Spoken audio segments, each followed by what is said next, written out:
there? What is that? You'll find out. Oh boy. It's a donut. Oh boy. A donut. It's a glazed donut. Be patient. I have an idea what it is. He said, "I'm gonna make you wait. Wait." It's not that hard. It's a pastry. It's a pastry. The hemorrhoid donut. It's a hemorrhoid donut. Yes. That's fucked up. Oh man. All right. What's up, everybody? Welcome to episode 15 of Breaking the Mold. This is the newest podcast coming at you here each week on the Realm of Collectors YouTube channel.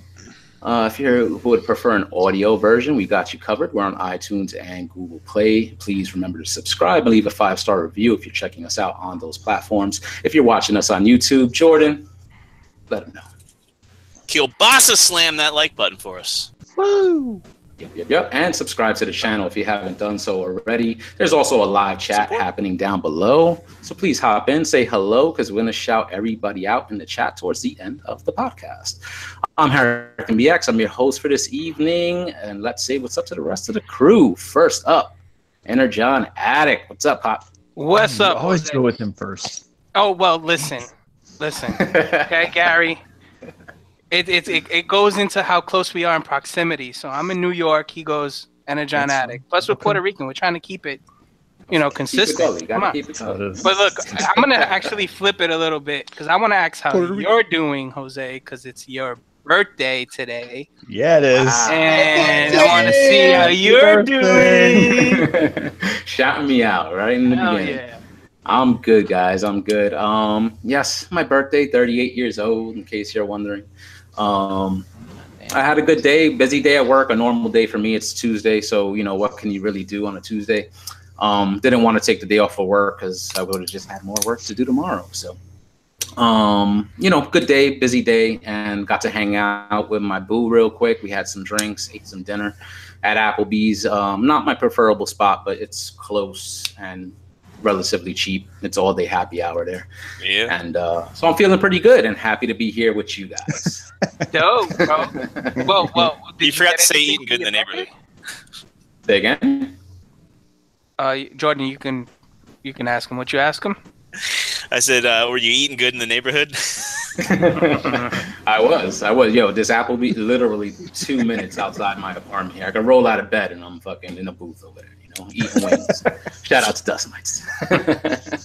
But I'm feeling good. Had a couple of Long Island iced teas and definitely wasn't enough because, they water those drinks down there. So I stopped by the liquor store before coming home. So I'm going to wait till after the show, hop into the ROC hangout after this and we'll all have a good time.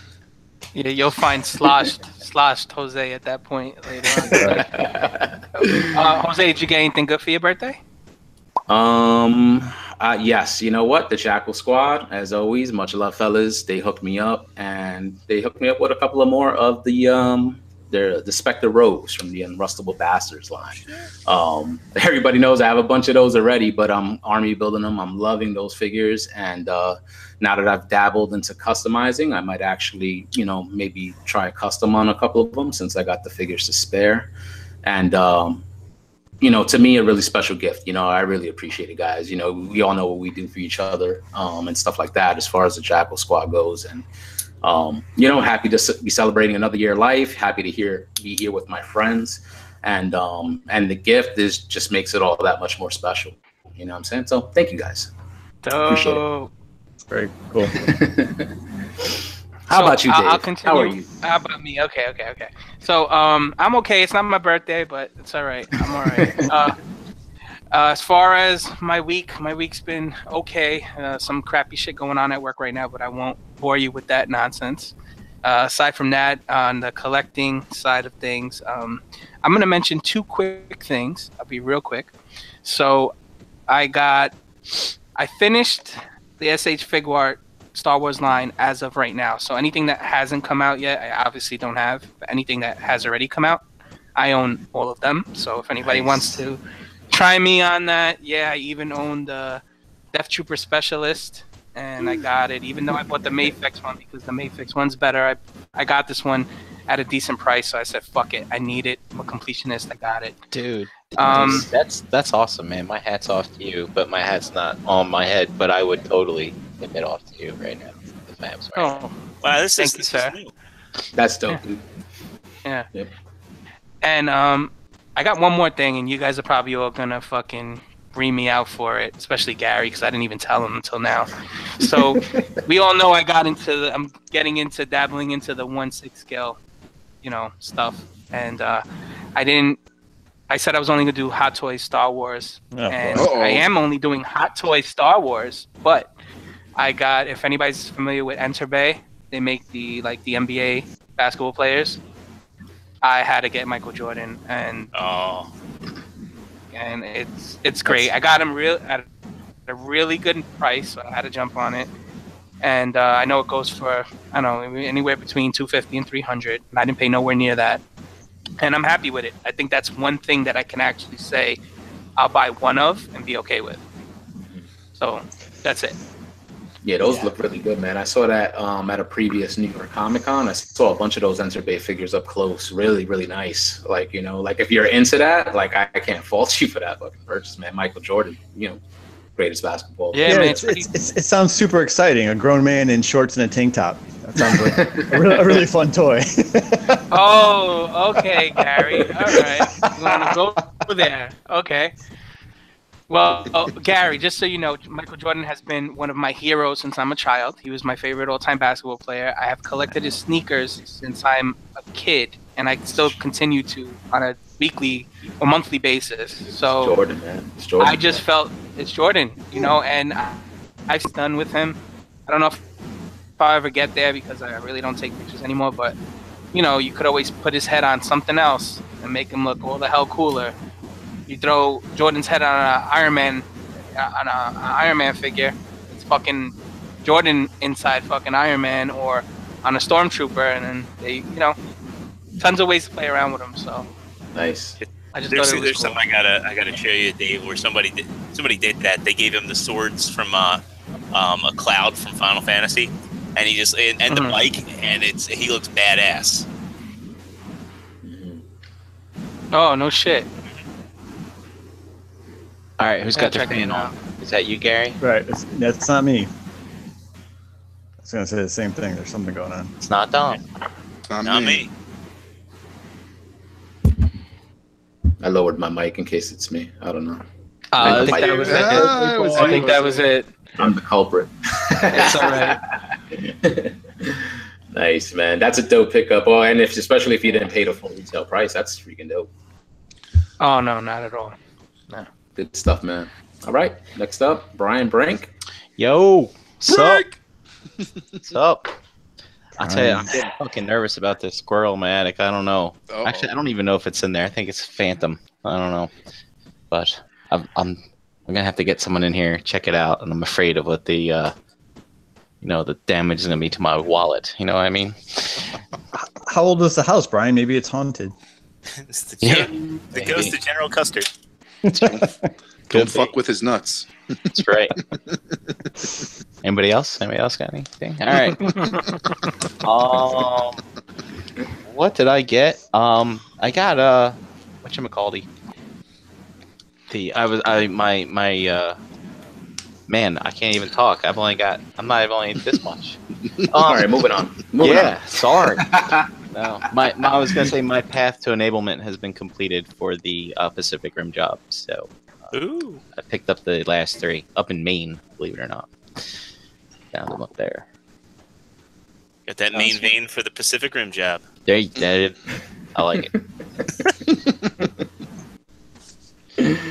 Oh, sweet, man, sweet. And how you doing? Everything well? You doing okay? Hey, yeah, things are fine. Things are just getting busy at work, which is good. And also, I'm gonna have a nephew. I found out this weekend. Yeah, that's cool. So, Congratulations. Congratulations. Man. Congrats, man. Congratulations. Always good news. All right, next up, Big Dom. How are you? What's going on, guys?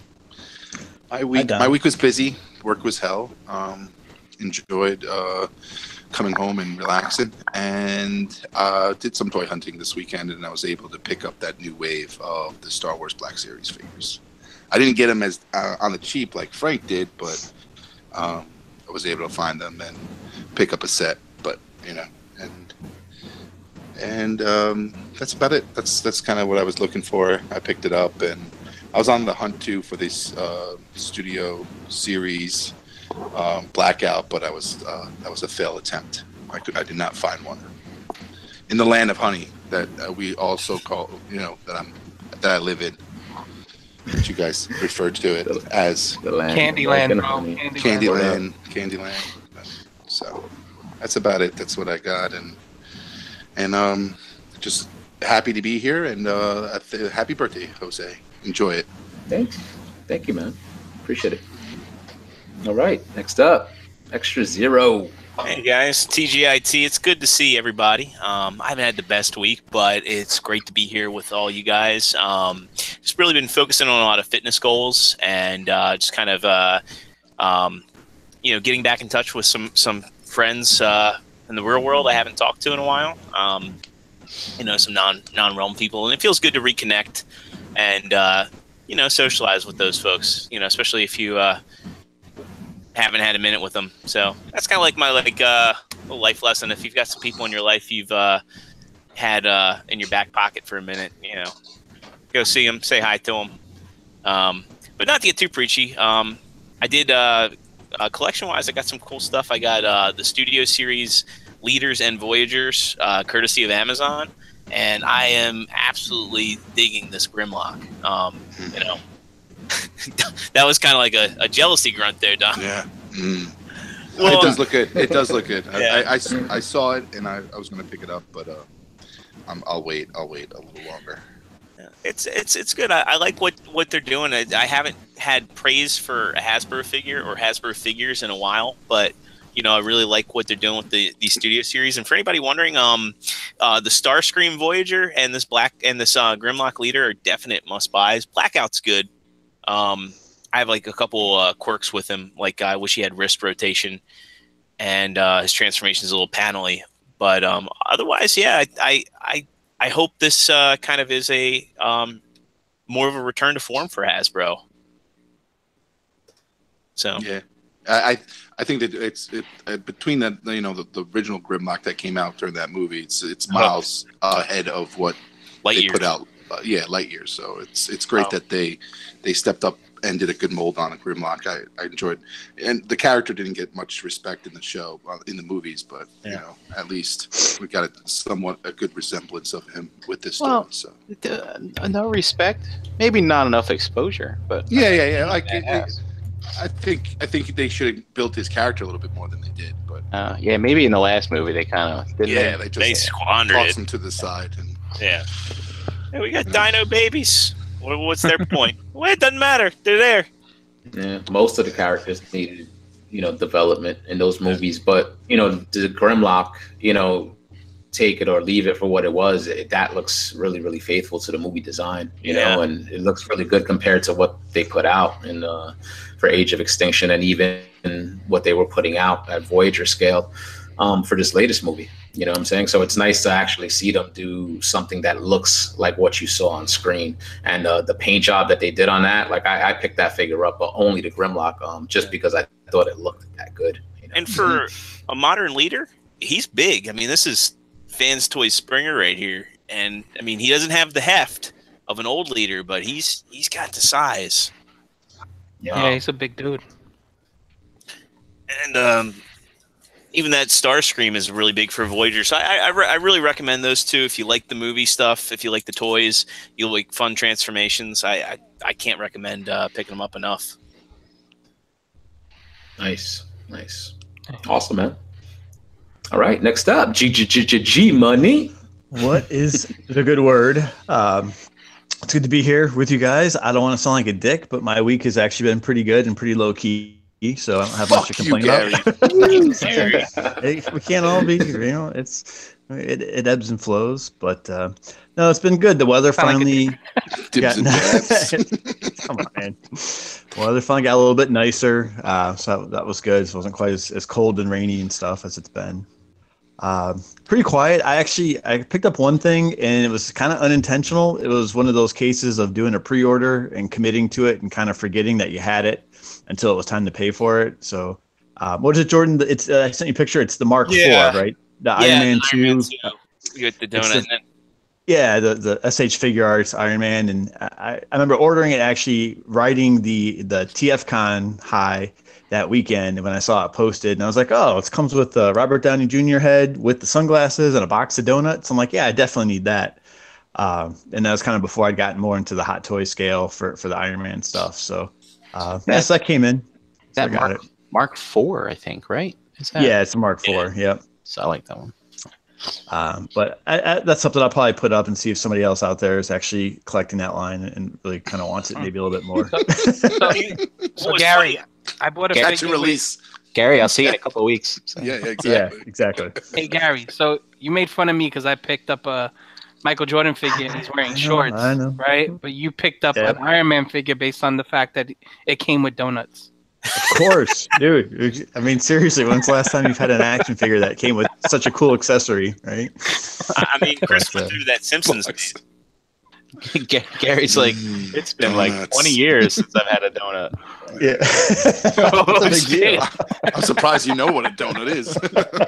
I smelled one. I smelled one once. Please listen. But no, I think we should have some good topics for some discussion tonight. I'm going to bring us back. Reel us back, Gary. Reel us back. Yeah. So. Reel us back, bro. Because I know you have something to say on this thing we're going to be talking about tonight. When you were bringing it up, I actually had to look it up because I'm like, I don't even really know what he's talking about, and so I did a little bit of research.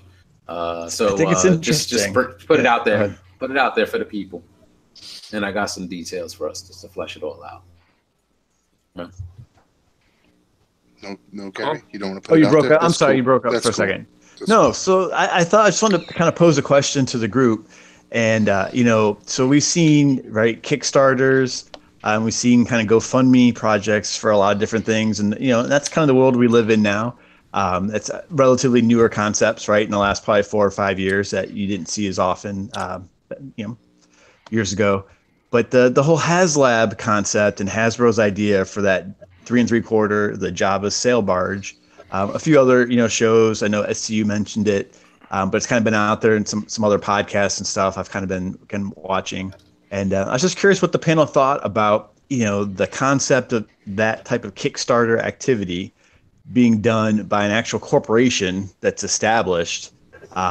Versus it being, a private, whether it be third party or, a private endeavor or, kind of passion project that someone else is trying to put together for the funding.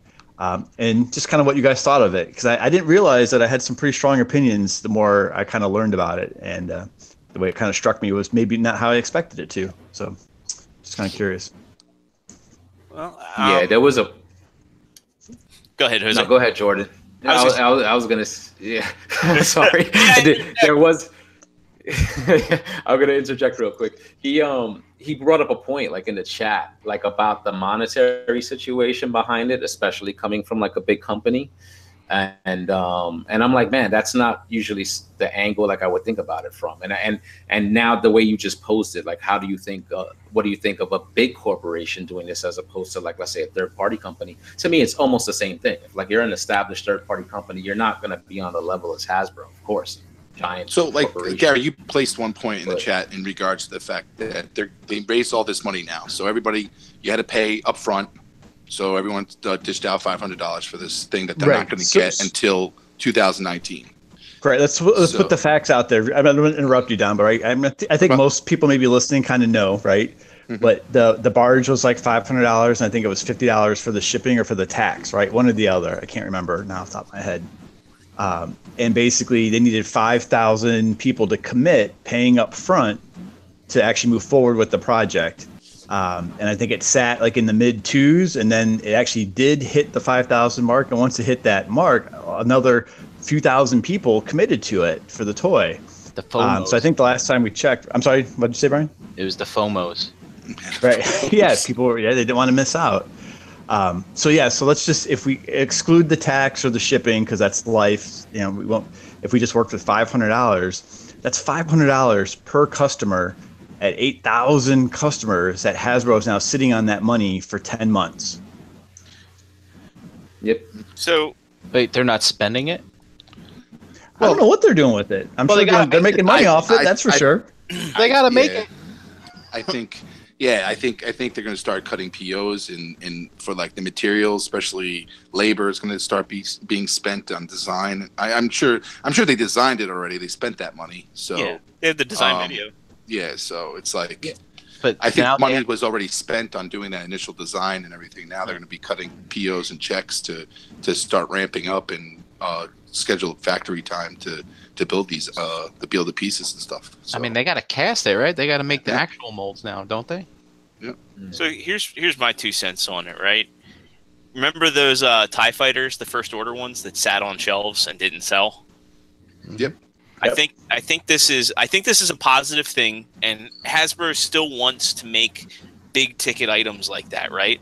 But the last couple weeks we've talked about, maybe like really the whole year, we've talked about how the retail landscape is changing, and that sale barge at that price to take up that sort of real estate in a department store, in a warehouse for an online store, it's pretty immense. So I think that they needed the commitment. Like it's awesome that they still want to make a big item like this, but it's a big risk with the I'm just curious in regards to the fact that they built the design and they showed off this beautiful painted piece. Now during the process of building 8,000 of them, are they going to run into problems in regards to cutting costs and not do as much paint as they did on the first original design? And then all of a sudden they got the product and they're not happy with what they bought because the fact that it doesn't look or it doesn't have as much paint as it did in the original, what they showed you. So it's like, I feel like there's definitely some exposure there that might, they better keep to that original design and all the paint that they apply to that and make it look exactly with the way they presented it, because if they don't, they'll definitely piss off customers. Yeah, I was under the impression that they were all going to be painted that way. Yeah, I agree, Brian. But you don't know what overruns they're going to have.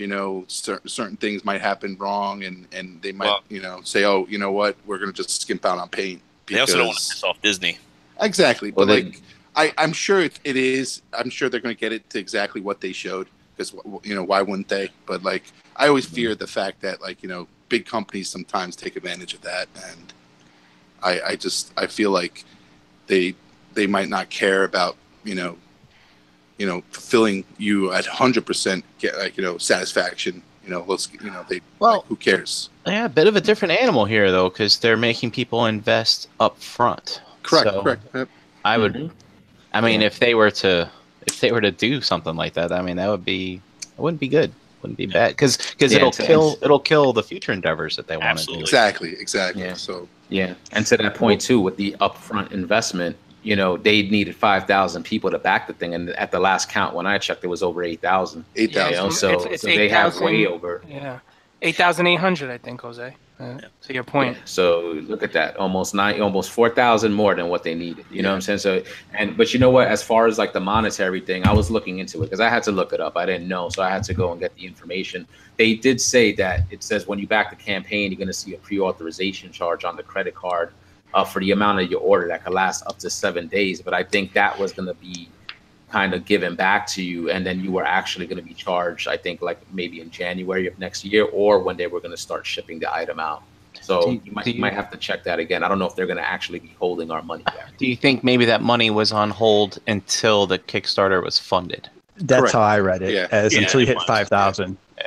But if they hit the 5,000, then they were going to actually take the charge up front. Yeah. I want to see why they won't. That's how I read it. They're going to need that cap. They're going to need that capital to do what they need to do. So, So let me ask you guys this: $4 million.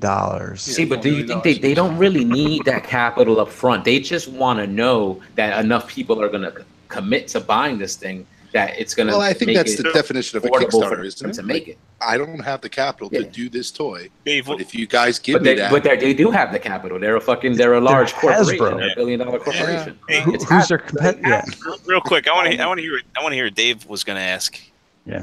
No, I'm just gonna say, like, is 8,800 a lot? Is that considered for a toy, a mainstream toy? You know, for Star Wars, is that enough? 500, 600 a pop. Units? You know, like units. Like, you know, is that limited? You know, is that, you know, how many people buy these things? They obviously got 8,800 people to back them. Their threshold So was how 5,000. limited? So it's like Right. they So do felt you think 5,000 was good enough to put an order in. You know what I'm saying? And take factory time. Yeah. Then why didn't they stop at 5,000? No, they let it continue as far as it can go. But like at the end of the day, they felt it was worth to spend the time, the resources for 5,000 units. So yeah, they want to make a profit. Yeah, it's probably there's a chart probably, or it's like, all right, break even. How much it'll cost? Blah blah blah. This is what we want our profit to be. So this would be the minimum number, perhaps. Correct. Yeah. I need this many units to get to make a 40% profit margin when I take out the cost of factory, design, resources, and all that stuff. Yeah. I get that, but after they make the 8,800, you don't think they're going to make any more? They said they will. Yeah, I'm sure they will, Dave. I can't see why. It's like the law of diminishing returns. The cost per unit, it's going to continually go down as you buy supply. And that, look, I'm not an expert, but I know the basics of supply and demand and production. So yeah, they'll make more.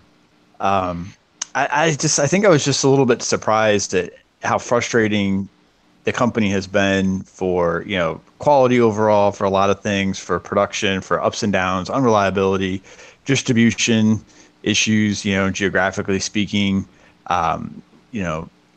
not putting out new stuff. And they put out an item that was interesting. Don't get me wrong, it's very cool. I was tempted myself.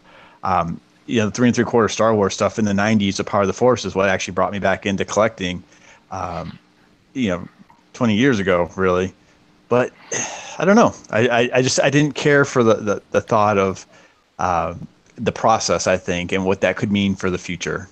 I think it's a win-win in regards to the business aspect, to where they meet their thresholds and what they need to build a product like this. And then on a consumer standpoint, it's like Jordan said, like you're going to get these big items now. Like with HasLab, we're going to get what we would not typically get in the past. So I encourage them to do more. I hope they meet their expectations on this first one. So the second one, since now they meet their threshold of 5,000, and they see that people like these bigger, which I don't see why they didn't know that people would like these bigger play sets and bigger items. So that's the thing, though, Dom. I don't know if it's even based on the size, but I'm curious, like, what prevents them from doing this all the time and just discontinuing the practice of producing normal inventory or normal product for shelves, and just make every single thing work the same way, and have the public back it and support it ahead of time? Well, what's your theory, Jordan? What's your theory? My theory is, what casual consumer wants job at the sail barge? If they had trouble selling a TIE fighter, which is an iconic part of Star Wars. Well, Force Awakens. But they didn't do. Thank you, Brian. That's the thing. It wasn't a logical choice. And I don't want to split hairs on that. But Brian throws that in there. But Brian's right. They didn't pick the most marketable, iconic thing. They took a niche thing and tried to force it into a niche market. But would you argue the sailbarge is kind of a niche product in today's, with today's average consumer? Oh yeah, I would absolutely agree with that. Yep. Yeah, I'll imagine too that TIE fighter was also part of that whole Star Wars launch type of thing. Yeah. But still, it was cool, and it had a lot of paint, it had a lot of detail, and the size of the thing was kind of a selling point. It was almost studio scale. Mm-hmm.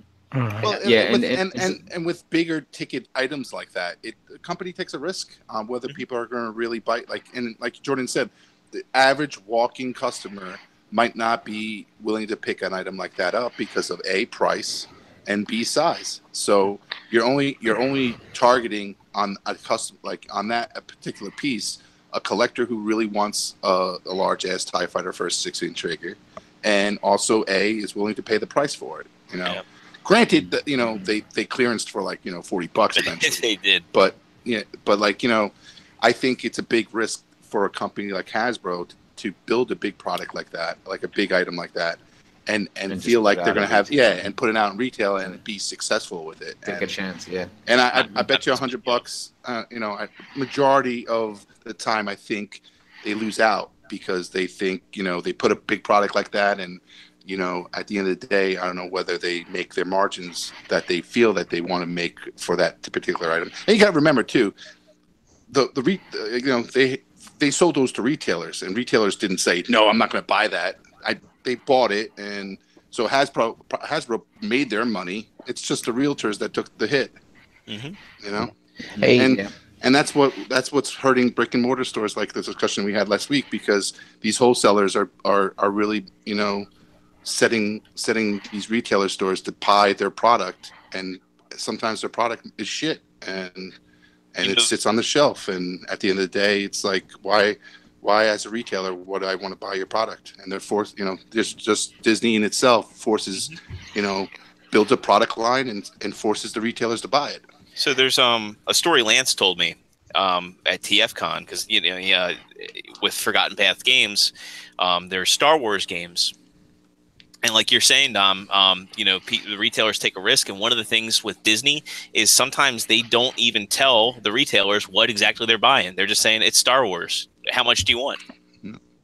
I mean, units. Yeah. Interesting. Hey, I'm not sure if we're interested in a full disclosure. You can feel free to put it in our chat. But I was kind of curious how many people on the panel have been kickstarted their heart over this. Literally, just if there's anyone here that's actually in on it. I got 5, Brian. I got 5. I'll be honest. I was tempted because it is a neat idea, and it's something that, look, as a kid, I thought would have been cool to have, and I thought could make a really cool display piece. And I can give you more reasons aside from feelings about them holding on to $4 million. But I don't trust their distribution, so I chose not to. I didn't support it, and part of it was because I'm not going to go back and track down all the other characters over the last 20 years that are suddenly going to spike up, for a Power of the Force figure that's $7 right now, that suddenly goes for $20, because I can't trust that Hasbro's going to release those characters to fill that gigantic display item. I don't think it's going to happen. Or if they try, they're going to milk it for 3 or 4 years before you actually have good assortments. Of 3 3/4 characters. So I didn't back it. It's funny you bring that up though, because you mentioned going back and re-releasing the things to fill it up, but like as Dave mentioned, originally it's only supposed to be 5,000, right? So is it really geared toward the people who have this stuff already, right? Yeah, and it's more geared toward them. And again, 3,000 more people came in after it got funded because of the, think FOMO maybe, or they're like, maybe I'm going to hold on to my $500 until I know. I mean, they're going to give it back to you anyway. Maybe that some people didn't realize, but you had mentioned something earlier. You turn a phrase, you're like talking about bringing in stray cats or something like that. And, do you think, are there stray cats coming to pick this up with no intention, perhaps, of putting it on display? Or those stray cats are the people that are hoping that this thing doesn't go past the 8,800, and they're gonna start selling them for $800 as opposed to 500 something. Like as an investment. And I can guarantee that a bunch of those units that were sold or pre-sold are just for that purpose only. Yeah, and I would think that the allure of getting the item itself is also like that's it. You know what I'm saying? You're getting a barge. Like I'm not thinking like I'm not gonna get this because I can't fill it with characters. Like this is a piece that you never thought you would have gotten. So isn't that enough of the sell job? So that's interesting. Maybe. What's the other side though? Like as opposed to like a big company like Hasbro doing this? Because okay, so the plus is if it gets backed, the product gets made for the people that backed it and invested the money. If it doesn't get backed, then this thing doesn't get made, and obviously there wasn't enough interest, so nobody loses. Is there a downside to that? What do you guys think? Well, yeah, like if like I'm sure, like, you know, where was it? Like it was a stalemate, like for like 2,000 units at a time. Where then all of a sudden, like what was it? A week left of the thing, it starts spiking, and then it met. Like right. It's like about a week or two left, and it started spiking up. So I think for people who got in early the first time, say it's a gotta have. I want that.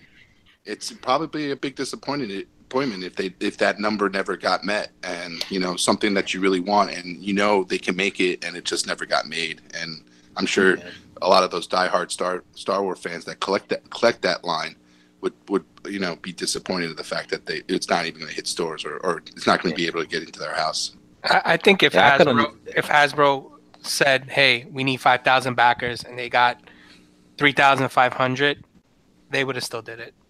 They're too far. They kind of had an idea already that people were gonna to grab this thing. Why dabble into this whole HasLab thing? And they had an idea already that people were gonna jump on this thing. Yeah, and they knew it. I mean, that's the part I don't get. Is like, you know, I get that I had no doubt. Backers, but now you got 8,800, and the reality of it is probably more than that now. You know, now you got more people hungry for it that it's sold out.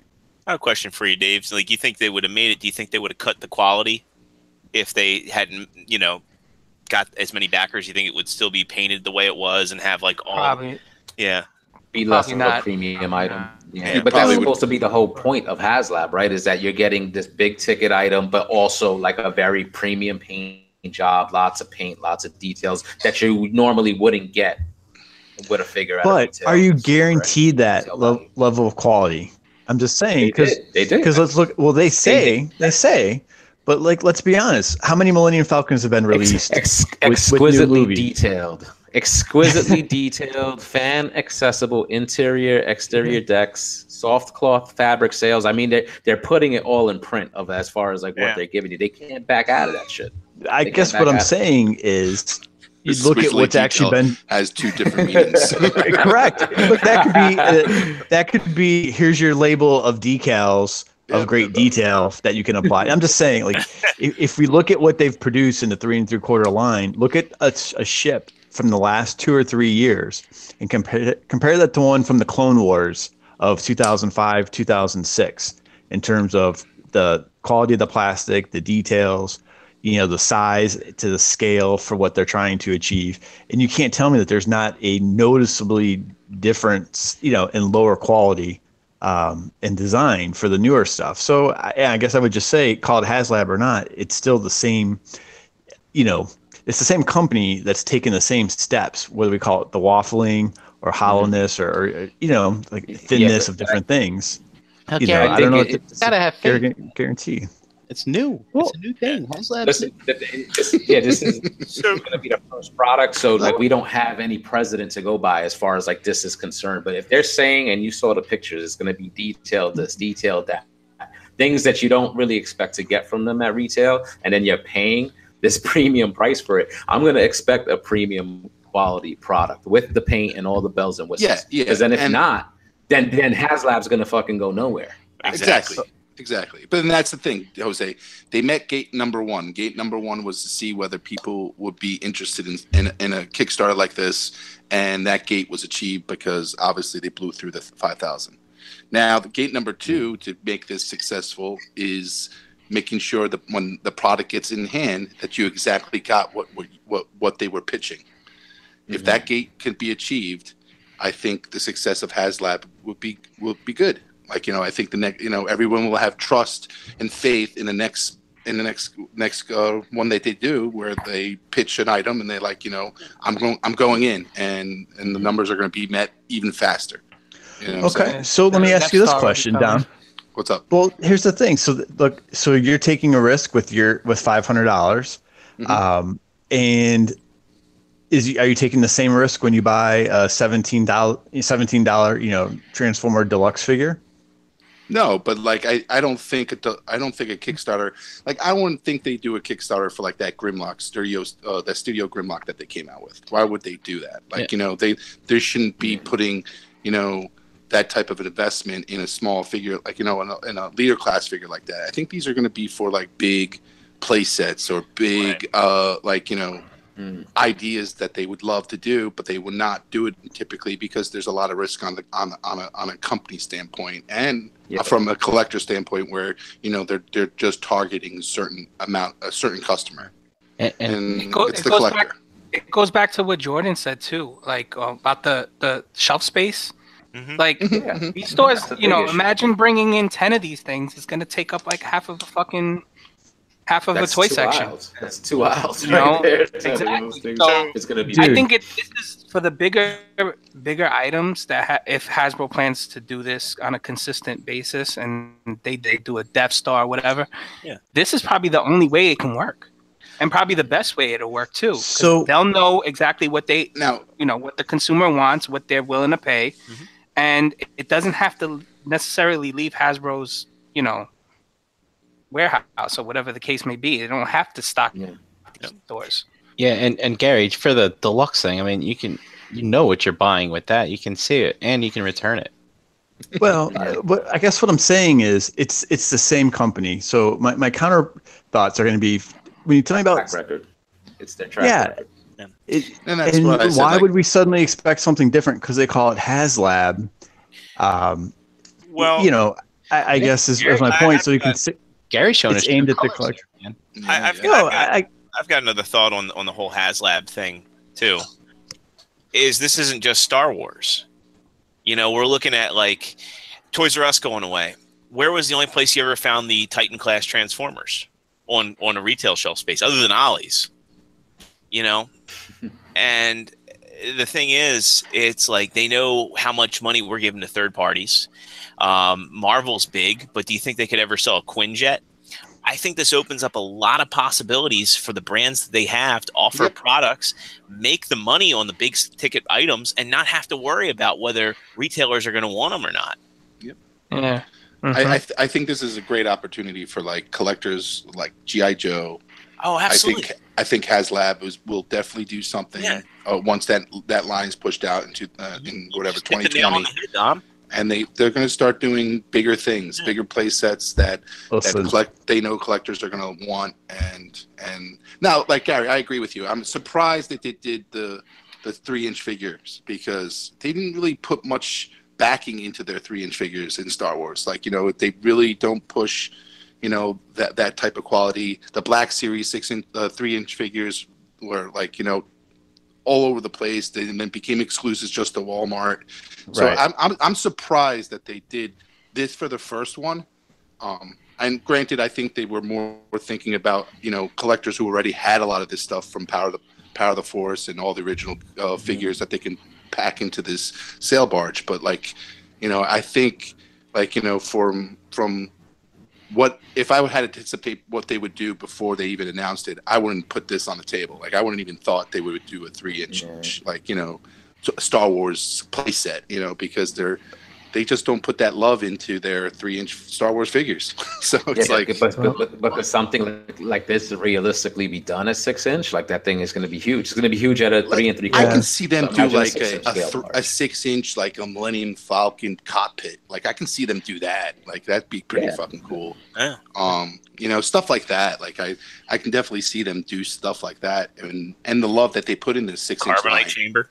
I think that would have been a good start, and I'm sure the numbers would have been a lot higher. But like I said, this is a start, and I didn't go in on it to answer Brian's question. I didn't go on it because it's the first one. I want to see them pass those gates and deliver a product that somebody that they promise, and see if they can deliver that product. Hey, real quick, Gary has a cat in his lap, and I would really love him in his best of Dr. Evil voice to say $400. You're going for the head. Let me see if I can get it. It's 4 million. Here, hold her up higher so I can gap it. She's all. But like, I agree, Gary. I know there's risk there, and I didn't take that risk. So I'll say this: look, and don't get me wrong. I think it's a cool toy, and part of me wanted to get it because it would be really neat to have, and having the passion for it. But I don't know. I almost think like that thing could come out, and let's say it's average at best, right? And let's say the paintwork is okay, the quality is okay. And it sits the way it is. I think people will be very, very forgiving because they want to see what comes next, and they want a Death Star. I think they want a Terradrome to come back for G.I. Joe. They want to see some of these, cooler, larger, unique things that you're right, you probably never would see without that format. But at the same time, it's like we're rewarding a company for poor character selection. We're rewarding somebody for poor distribution. You said they put a lot of love in the 6-inch line. I don't think that they really do. The digital paint is new, but look at the same characters that they could pick and the ones they keep putting out. I'm going to use the wrong word. Love. I'm not saying love. I'm dedicating more of their time to the 6-inch line. I'm sorry. Okay, that's fair. I think you're right. Love is like a wrong. Good question for you guys, right? Would you be interested if moving forward they put polls out there to see what people want, rather than saying we want to make Jabba's sail barge and just let people decide what it is? That would be cool. That would be cool if they did a poll and here's the next 6 items that we're thinking of doing, and take a poll on what item they should do next. That'd be cool. I don't know, but if we can switch to another part of the conversation. I want to talk about frequency of these, or if we're ready to talk about that, right? Mm-hmm. Sure.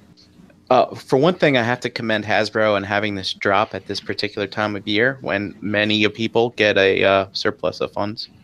Right. It's not coincidence. It's definitely not coincidence. But next, so the potential for this is for a lot of different things across a lot of different lines, like Jordan mentioned, right? Is this going to be a one-time a year type of thing, or will they vary the sizing of it? Like maybe things not so expensive, maybe things be more frequent, and at what point do they tax out the number of stray cats that could possibly come and get these things? You know what I'm saying? Yeah.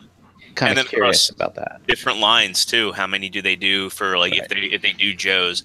Do they do Marvel, G.I. Joe, Transformers, maybe Mask? Bring Mask back. My Little Pony. Yes. They should do it across all their product lines. I don't think they should be limited in the lines that they do this HasLab thing with. Because think about the potential of things that you normally get if it could be kickstarted, and that was my thing, I don't see really the wrong in this, even though there is a big company, and I could understand them holding the money and stuff like that, because they're a big company, they don't need the money, they could put this stuff out. Doing this stuff just minimizes their risk. With the toy market being so much speculation, I think they're trying to innovate and come up with a way to remain profitable with the retail space shrinking. I think you can't just say, well, they're a big company, they're too big to fail, because they need to continue to innovate. I see this as innovation. Yeah, well, I agree with that. I like the question that Brian asked about the frequency. So I'm going to throw this out there, because I think everyone on this panel collects third-party robots, right? We've all collected third-party Transformers. We've talked. What's the difference between this Kickstarter and all the pre-orders? No, I was going to say all the pre-orders that most people on this panel have said that most of us don't do pre-orders anymore because it's not really worth it. What'd you say? No money down. Right. With a third party, you didn't have to put money down? Well, it depends on what retailer you go with. Yeah, I was going to say, I guess that's true. It depends what source you go with. Let me just say this, Gary. I see pre-orders differently. You know what I mean? We get renders sent to us years in advance. Fans Toys, for example, will throw out a render. We won't get it for a year and a half, right? But at least we know then, hey, I know Fans Toys is going to put out a product that I'm going to enjoy, right? I'll either pre-order it or know at least not to buy something else that's gonna resemble whatever that third-party figure is, and wait for that one to come out. So when I think of pre-order, that's what I think of. Now, when I think of this HasLab thing, I think of it totally different, and it's only due to the size of it, because it's such a big item that you may not be thinking, they'll come out with a picture of it. You're like, oh, cool, I'll pick that up when it comes out in Walmart. That shit probably is never coming out in Walmart. Yeah. Is one other thing is gearing us all for a new way of buying product, and especially like product like that, the size of it. Another thing too, with the rumors about Hasbro and Takara merging that I just happened to think about.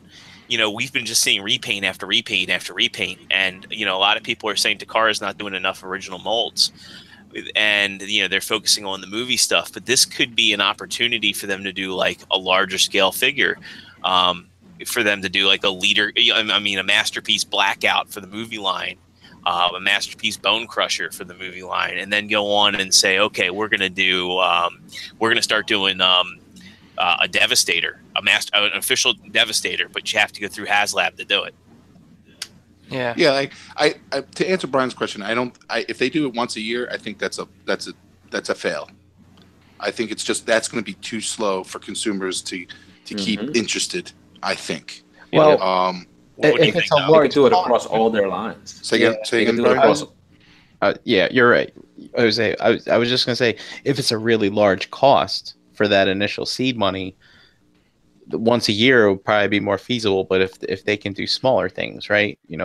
Multiple times per year. I agree. Okay. But I think Jose was going in this route. If they hit different lines. Like, do a Star Wars, G.I. Joe, Transformer, maybe your G.I. Joe guy is not going to be interested in the Transformer.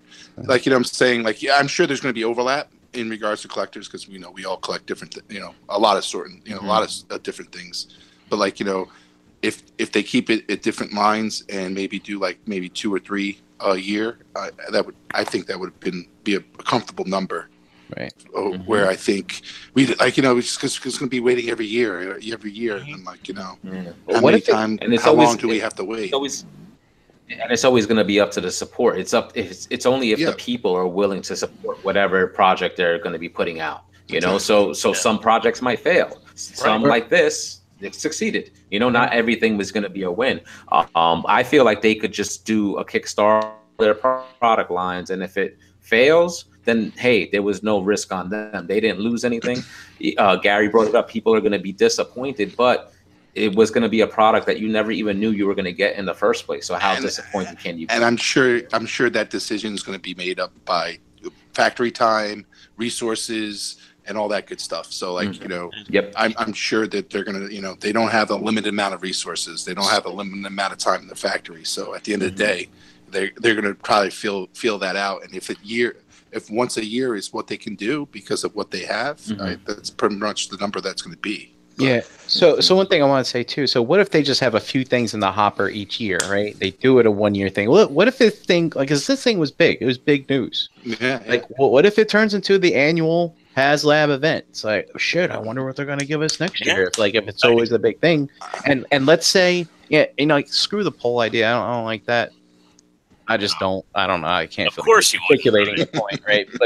But the thing is like, let the money talk, right? So they put it up for a Kickstarter for a month, and guess what? It doesn't go, right? And then all of a sudden, a week later, like, okay, now we got this one. Let's see how many people are interested in this one, right? And then maybe they do it for 4 months straight until one of them gets funded or something like that. I don't think Hasbro is stupid. I think that they know what people want.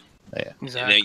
We know that there are people on the forums. We know there are people in the community that are listening, and like a lot of folks in the chat are clamoring for a Unicron, and just to get his head. Yeah. Jordan, it's another really good point, and I'll just kind of compare this. I don't know if anyone in the chat has supported it, or the people who listen and who buy similar things that we are passionate about. But I mentioned this, I think, before we went on. about, that MMC when they did the repaint of their Inferno mold, right? They called it Kojin. It looked like the red and white Arcfire kind of G1 homage. And I remember, some of the shows, I think ETR mentioned it, I think SCU, but that was a sign of weakness, the opinion on the company, and why would they have to do that as a funded project? And look, it was a repaint of an existing figure. I think they changed the Target Master and made like a clear one, right? If you supported it, you could get. And look, they had extras. They were at TFCon. Go ahead, Jordan. I was gonna say, and to add on that, Takara had already come out with Inferno by the time they pitched that. Yeah, man, stole my thunder, some bitch. There was competition already for it. There's no competition. Hear me out. So there was competition, but they still put it out there for the people who wanted that mold in that color. Now, I think it's fair to say that particular item probably wasn't as unique or as desirable as the sail barge or as a Unicron, right? Or as some other, epic toy, or bringing back a nostalgic 80s line. You mentioned Mask and some other stuff. I'm just saying, I think the passion for the want for the unique product is making it more forgivable for Hasbro, where the feelings are often very different for a different company if that product isn't as desirable. I don't know if that makes sense the way I said it. I get it. But wouldn't you think a Kickstarter is meant for that decision? Like, if you like I like with MMC did with Artfire, they knew that there was competition out there, and they didn't want to put the product up so they knew with their own money. So they said, you know what, let's do a Kickstarter and see if there's any interest in loyalty to our brand, and see if we could gain the capital to build this toy. I got a whole team up right now, just as a reminder to everybody. Yeah, but like, no. So Dom, you're right. I remember the opinions, and there seemed to be a lot more emotion around that decision on them to do it that way. But we don't seem to be having the same thoughts around Hasbro. I think because people want the toy more, they want the product more. Because there isn't a barge out there right now, so they want it. And then with that toy, the one we were referencing, the MMC, right? We know there was competition for it already, but we also know that they came out with the mold already 3 times prior to that, or 2 or 3 times already. So all they had to do was repaint it. So now you're asking for a Kickstarter for something that you just have to fucking paint in the color that we want. Yeah. Okay. It's not like you had to create it from scratch. You didn't have to fucking, That's a fair point. Okay. There's some definitely shenanigans that you will look at, like Dave pointed out. Like, it's just a repaint, and how much cost do you have to put up?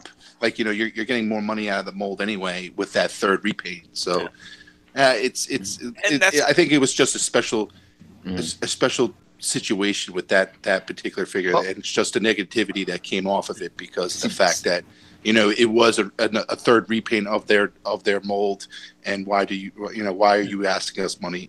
Why are you asking us for the money to make it? Also, too, maybe they wanted to figure out how many to make. Go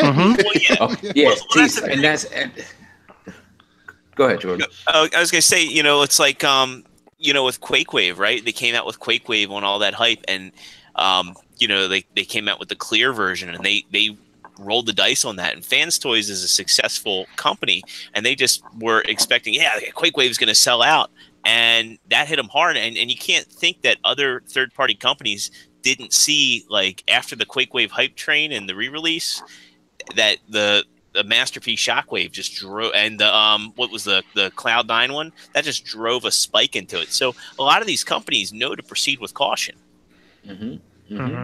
And I don't see like anything wrong with a company putting out there like, hey, like we want to do this, and like if you're willing to back it, then hey, it gets made. Like, no, to me, it's like nobody loses. The company doesn't lose. If it doesn't get funded, the people don't lose. You might have a little disappointment of, they could have made this, but I'm not going to get it. But that's because it wasn't supported. So like, to me, I don't see like anything wrong because nobody loses. Like, that's my whole thing with it.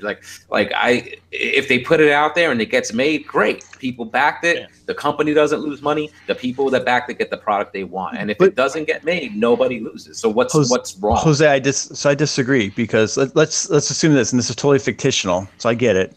Let's assume HasLab does 1 item per quarter, right? So that's 4 items per year. And let's say 2 of them are $500 items, and the other 2 are less expensive, and they're $100 items.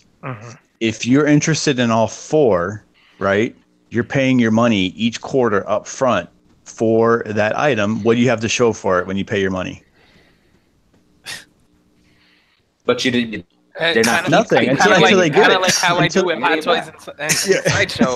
I have 7 Hot Toys pre-ordered, but I don't have any of them in hand right now. You know? Print your receipt, put it on the shelf. That's what you do. It's almost like gambling, but you get Dave, your money. Did you pre-order? If they don't make it, you get your money back. You didn't pay for it. But no, what I'm saying is this, if they go through, I guess what I'm saying is this: you're paying all your money up front for something, and then you're waiting for a product to come out. So in the meantime, there is a cost to you not having that money while you're waiting for the product. And there is a benefit to the company for holding your money until they deliver your product. Yeah. And I'm not okay with that. That's not a pre-order. It's not a deposit. It's not, holding a slot for something. It's you taking something from me that you're profiting from. Yes, you're ultimately committing to giving me a product back. But in the meantime, there's a cost of that you're benefiting from, and I'm losing by not having that money accessible to me to do other things. So I work in a sales organization, right? I have inventory. Anyone who owns a business knows there's a cost of ownership every day that the product is, in your environment, in your store, right, in your possession. So I'm saying is we talk about the frequency. If this comes out, they've got your money that you don't have. But this. I get that, but it's not their sole source of income. It's not. They have retail product that they did take risk on that they put out there, and then you are, when you put your money up front, you are willingly knowing what you're doing. When you do that, you're willing to put your money down to get your product if it's going to be made and if it gets back. You as a consumer were going to do it on this barge, and you didn't because you did not like it. So you didn't put your money down. Correct. There's no cost at all. So Gary, you made the decision not to. Hey Gary, would you? So there's no loss for.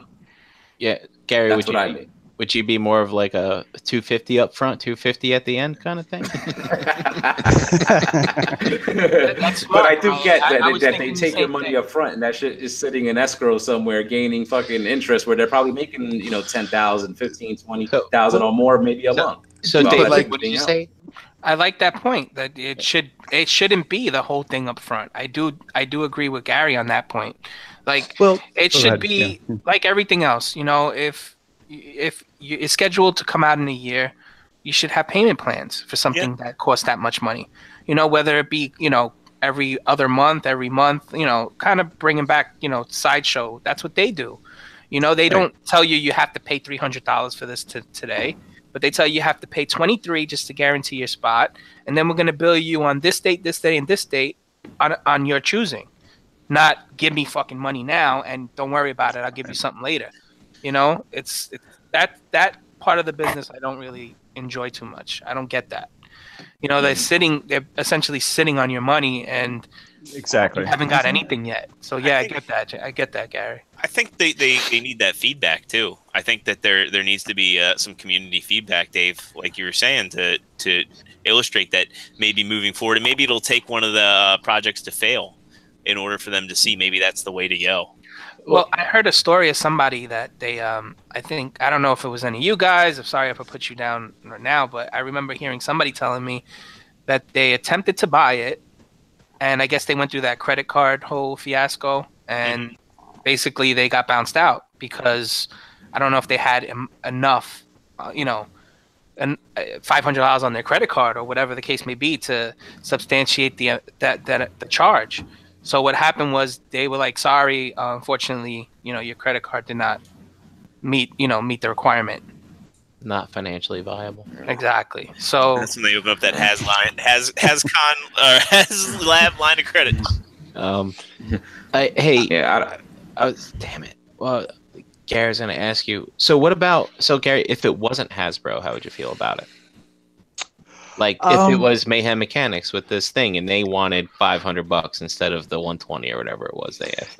Look, I don't think my opinion would change either way. And Jose, look, he's right. You would evaluate if I wanted that product bad enough to be okay with them having all of my money for that time.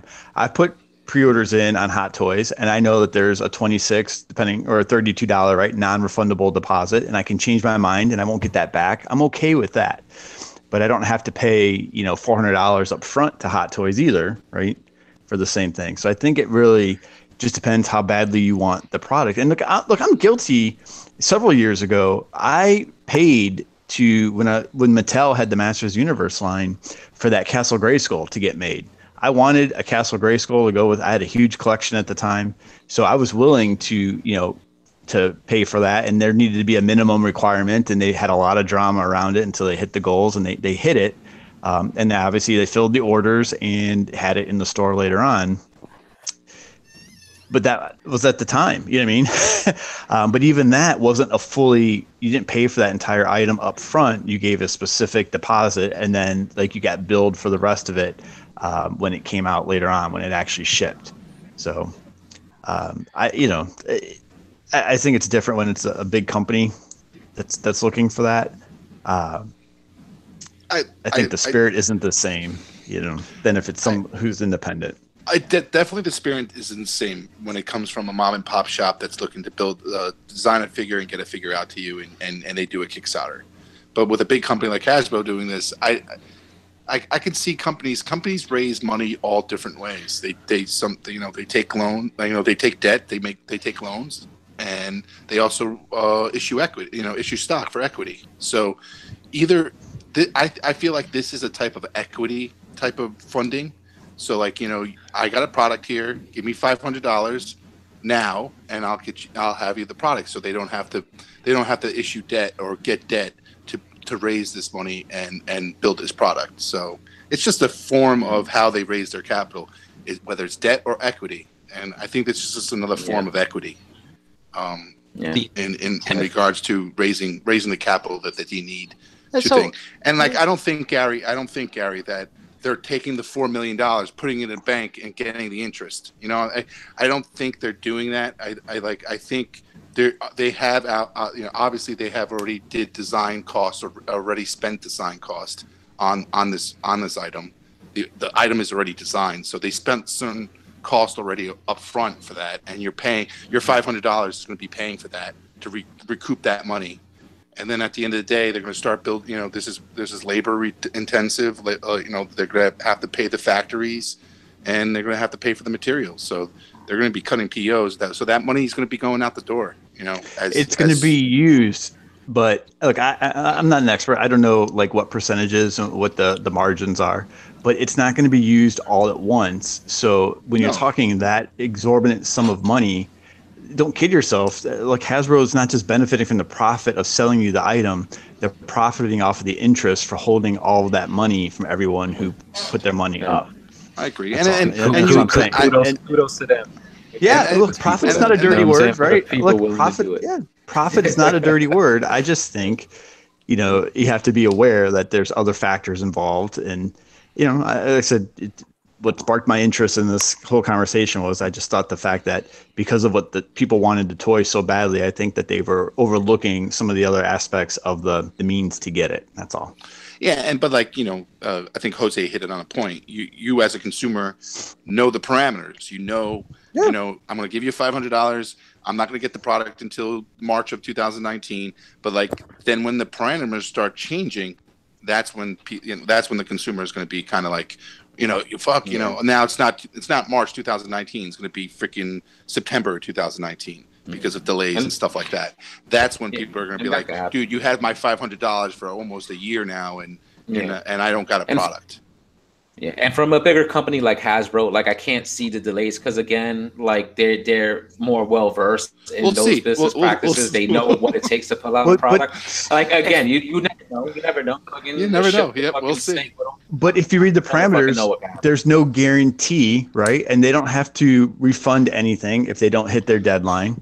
If I remember correctly, right? They don't have to offer you any other incentive or gesture if they're not able to make it. Brian. So there's no risk to them. What's the word on guarantee? Well, to me, I know you know the quote. I'm sorry. What was it? I know you know the quote about guarantees, right? From Tommy Boy. Come on. If you want a guarantee, I can put it on the box.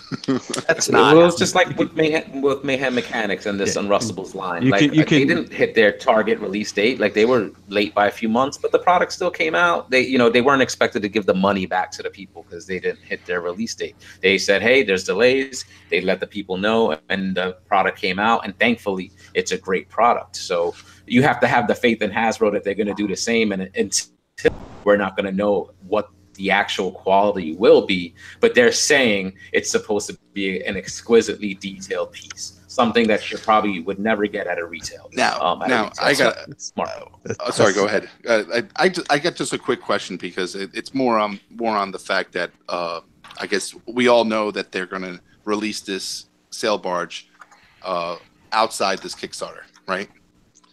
I think it's fair. It's not. It's not. not. They reserve the necessarily. right. Well, they reserve they the right to. announced What if it right? doesn't make money and it's not going to be cost effective for them to do it? So, I know the quality is not going to be there. Like obviously whatever they push out outside of the Kickstarter is going to be a little bit, the paint's not going to be top quality, whatever the case may be. And no yak face. And no yak face. Yeah. So It's all about the yak face. but like, do you guys feel like that's going to hurt their Kickstarter? Like, them knowing that, their next Kickstarter, knowing that, like, whatever they're doing, they're going to release it to the mass public, and I'll wait for that at that time. And if it's just less paint, I'll just get JD to paint it up for me. I think it's That's what I was thinking. We don't know that it's going to be. We don't know that it's going to be less quality. I mean, with most traditional Kickstarters, what you get at retail is about the same. And I think really it's the point of the Kickstarter is getting it made, getting it in the hands of the masses, and then as as you guys said earlier, once they've got it in production and the cost of production goes down, I don't see them diminishing the quality because otherwise people are going to lose interest. Yeah, I think you said we just don't know. I mean, I think that's hard to say for sure because you don't have the product in hand either way. So that's why I didn't go in. I just want to see their first, see if they pass the gates, see whether they deliver what they promise, and that people are happy with the sail barge because it looks exactly what they presented. And if that's the case, then I'll jump on board. Like, it's just like any other brand loyalty satisfaction that you have. Like, with Fans Toys, like what Dave was saying, I pre-order Fans Toys because I know their product. I trust what they do, and I've received other products from them that I enjoyed and that their quality is great. So I have no problem pre-ordering with Fans Toys and if I have to dish out 30% just to hold that figure, I probably would. Yeah. And it's getting there, man. Loyalty. It's getting there. Not to jump off the Hasbro thing, but if you notice, Fans Toys, some of that stuff, that the older stuff, you can't get anymore. They haven't reissued. It's going for big money now. Yeah. People are paying double the amount for the Insecticons. Triple. If you didn't get on it early, you're fucking screwed. So it might be the way that things are going to start. You're going to have to start pre-ordering again. And Make Toys, too. Have you looked at the price of Downbeat? Oh, yeah. Meanwhile, when it came out, people were like, "Oh, I'm not too sure about this," and selling them off because they were once they announced that Hasbro might make or Takara might make one. Well, everybody started selling them. What about MMC Spartan? Right, that thing's isn't it coming up for a second release? Third. Right? This is third, and that's another one that was got super expensive. So Komodo's is expensive now too. Yeah, interesting thing on that Spartan, not to derail the conversation, but I thought I read somewhere someone said on TF Source website it wasn't exactly a second release. I thought. I think TF Source said it's not a complete guarantee. Yeah. Of the reissue this time, but I don't know how valid that is. But that's a thin line that companies walk. So, for example, like you said, Dave, like with Fans Toys, they know that they have these bugs. They issued the bugs. People bought them all.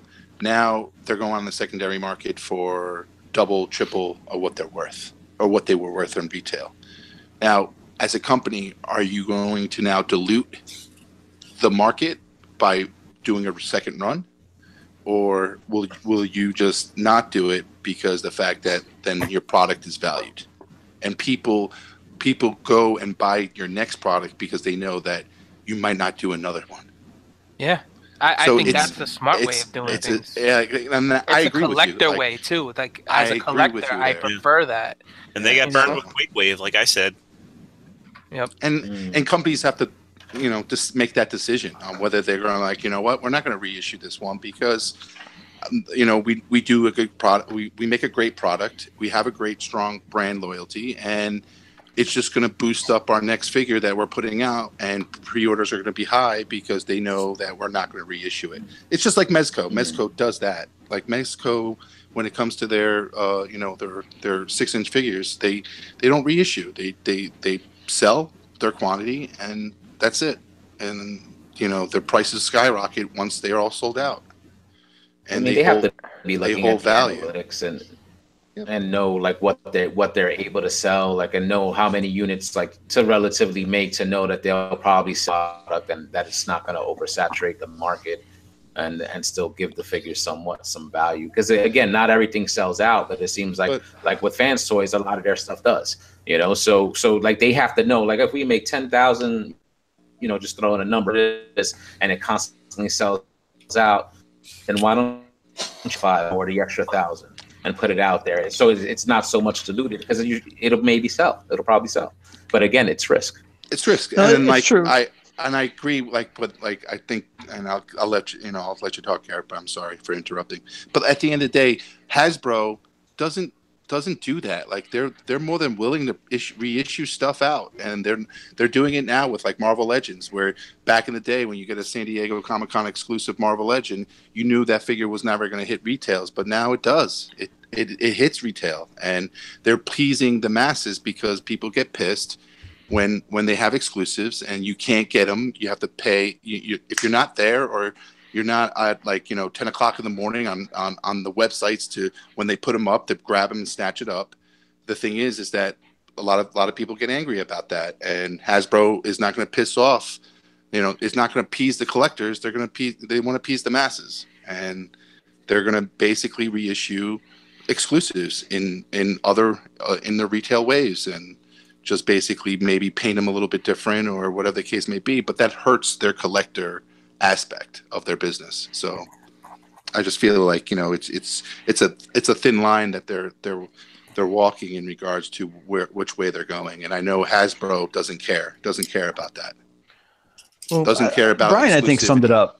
One of the best is like there as a collectors, right? We talk about the feelings we get, whatever the line is, whatever you collect, and sometimes there is a feeling of missing out. So the Pacific Rim figures, right? Several weeks ago, a lot of hype and excitement because they were new, they were a good price point, they were fun. Most people seem to enjoy them, whether they like the movies or not. Thought that they were, neat for what they were. So we talk about enabling, we get excited, you feed off of each other sometimes. So I get all that, and we could very well be having a conversation here. March of 2019, and it could be a new drinking game when Gary's, Soul of Chogokin Voltron endeavor, when I'm cursing myself for not ordering the sail barge and I'm trying to track one down and they're going for $800, right?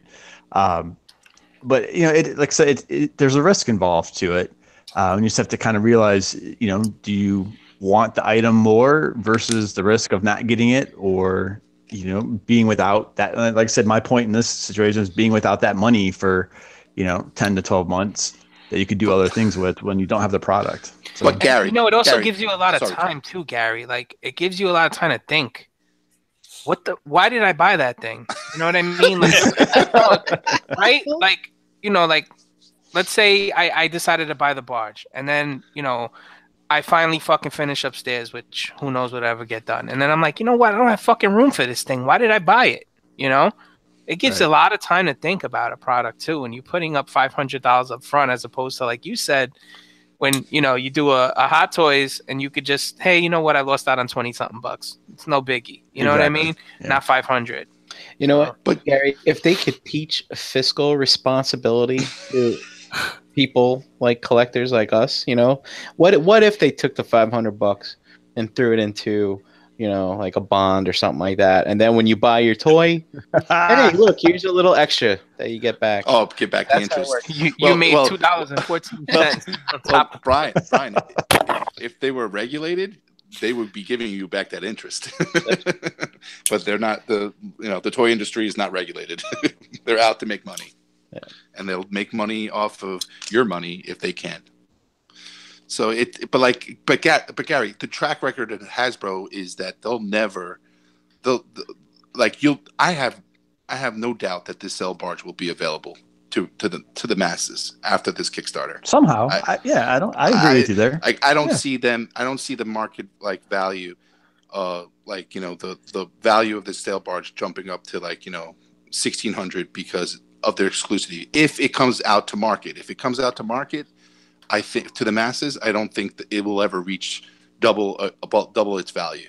And Hasbro has the track record that they don't hold exclusives as exclusives anymore. So, but when it comes to Soul Jogokin, they do. They make a product and they don't make any more. And with that track record, if you want a product that they're making, you buy it because you know. Are you trying to conclude tonight's discussion on a really sore note on purpose? Because I'm feeling what you're putting down. You might feeling what I'm putting down, Gary? Yeah, just make everyone in the chat take a drink. Why don't you? For crying out loud. But that's I see how you turned it around. But that I don't have that. I don't have that confidence in Hasbro in regards to keeping their exclusivity. This is a Kickstarter. This is just whoever goes in, this is what you're going to get. Granted, they're probably going to get a much prettier sail barge than the one that they're going to release to the masses. But like you said, how many friends do you have that you can paint and make it? I got a few. I got quite a few. Yeah. And they're always taking commission. I'm telling you that right now. Hey JD, hey Bobby, hey Chris, I'm sending you some shit. And Jose now too. Jose's painting shit. So. I think there's going to be Jose. I don't want to drag it out any further, but I think there's going to be a lot of empty sail barges out there with one yak face and one Jabba, and Weequays are going to start going for $30 a pop because people need them. I think it's the yak faces that going to carry its value on that and on that purchase. That's what's going to carry the value. I don't think yak faces next week. Exactly. Well, regardless, Brian, what's going on with the chat? We got what's up? What's up? All right. Wrong thing. Yeah, here we go. All right, let's see who's in the chat squad tonight. And thanks for hitting that like button. I see you guys out there working hard. Except for Lance. He hit the thumbs down button. We got Chad Wingham in here. Chad Wingham. Dapper Tryon, KJ Smith, Jariah Sama 7, Rob M, Harvey __ Dent was in here. Danny V, Rogor 71, Mr. Dust Mites, Charles is in here. Tim K, Sean S, Josh F, Gabriel E, Sunday Heat, Ralph L was in here, and Lance. That's 2 shout outs, Lance. You owe me a high five next time I see you. We got Jason, the letter L, in here. And we have Jason L, the original OG, in here as well. Paul S, Walter, True Star Screamer, Joe H, EE Prime 20, Sportimus. We had Abraham was in here. Retro Now, Deluxe Baldwin, Cromdor, Adrian, Riverbots, Classic Scuzz, MP Collector is in here today. Lucas B, Beezy Fresh, Dare 2727, Mark 44 Prime, Matt M. Yeah, a lot of people. T-Man 978, Hunter Child, Nick Kramer is in here. And the Angry Christian. Let's see if anyone else here popped in.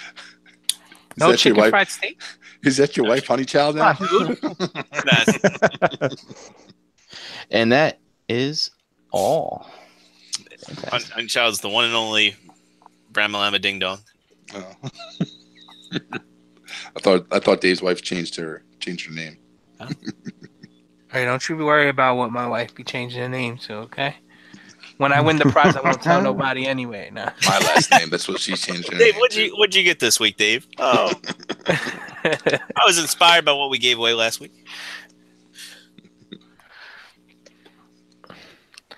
So what Brian's doing that now? We're doing a giveaway. Random dot. Oh shit.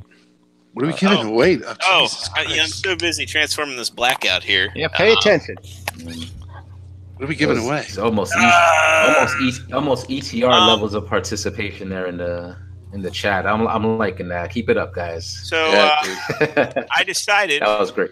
Since we've kind of got like an onslaught of prizes, I was going to give away the big, the bad, howling meteor. What? Not only that, but I am throwing in.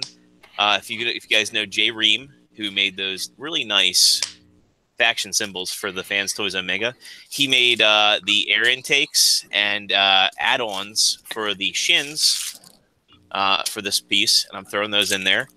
Additionally, cool. Fuck that! I want those things.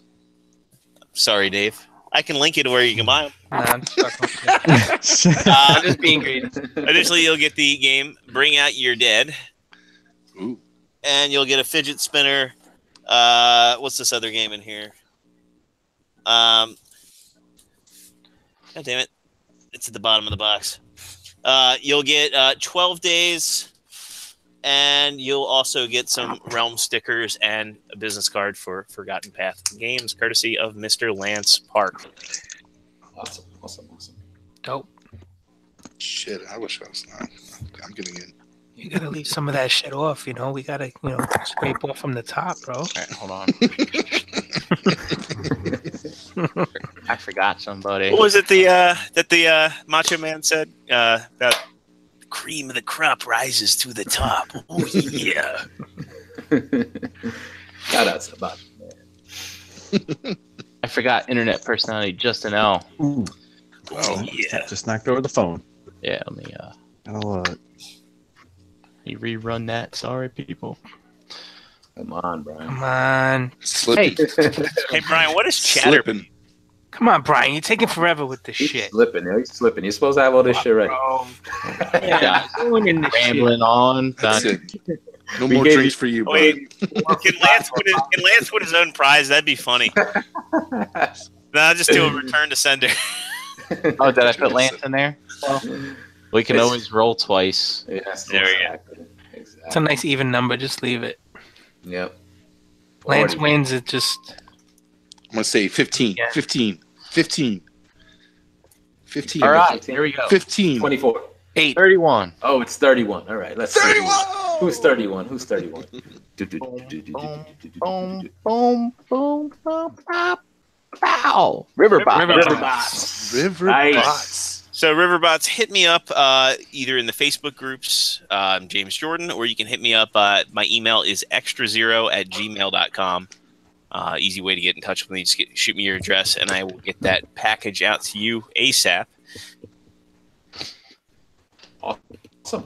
Congrats, man. Congrats. That's cool. pretty much going to be That's a nice prize. tonight. Yeah, that's pretty dope. Nice prize coming his way.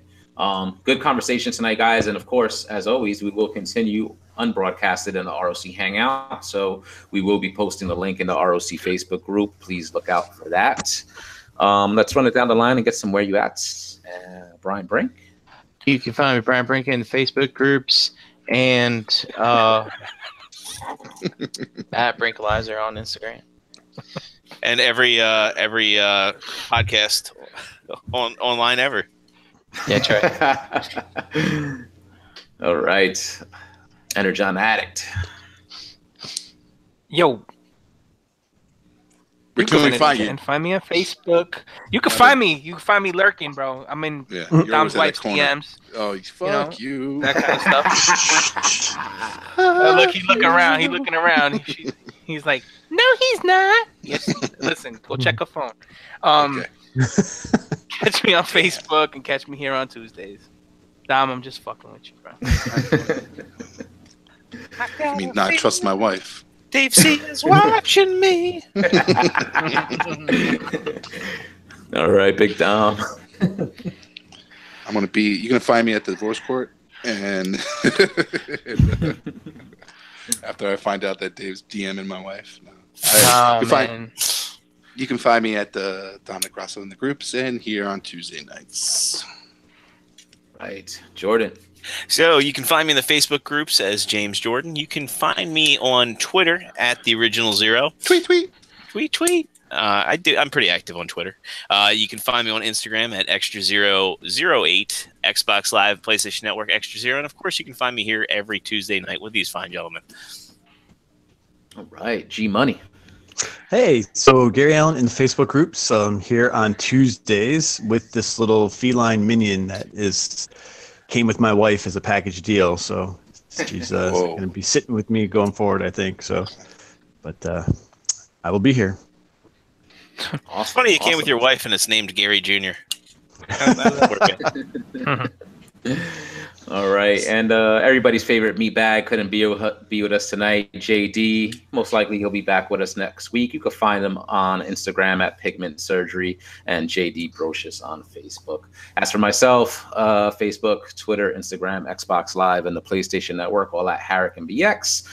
And here hosting Breaking the Mold with these fine gentlemen every single Tuesday night. Before we head out, guys, remember to check out the website, realmofcollectors.com. We do have merchandise available to purchase, and any merchandise that you purchase just goes back to fund future merchandise for the Realm. And as always, we appreciate the love and support.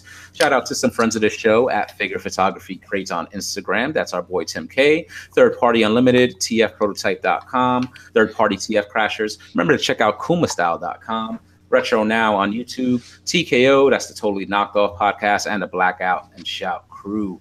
Join us on Facebook. We're there as a group, Realm of Collectors. We're on Instagram at Realm of Collectors. Breaking the Mold is a proud part of the Cool Table, so please pull up a chair. It's a network hub for like-minded podcasts, including Enter the Realm, Plastic Fanatics, Shattercast Uncut, Toy Detox, Nerd Rage Radio, Beer and Bolters 40K, Stasis Lock 8 weeks, Building Up to It, and Fresh Communication. You can find the Cool Table on Facebook and subscribe to all the other great podcasts on iTunes and Google Play. So that's the show for tonight, guys. Thank you to everybody watching. Thank you to everybody listening. We are the ROC. We're not going anywhere. So get to know us. ROC Hangout will continue next, and we'll see you guys next week. Peace out. Peace. Word, peace. Have a good week, everybody. Mr. Rogers.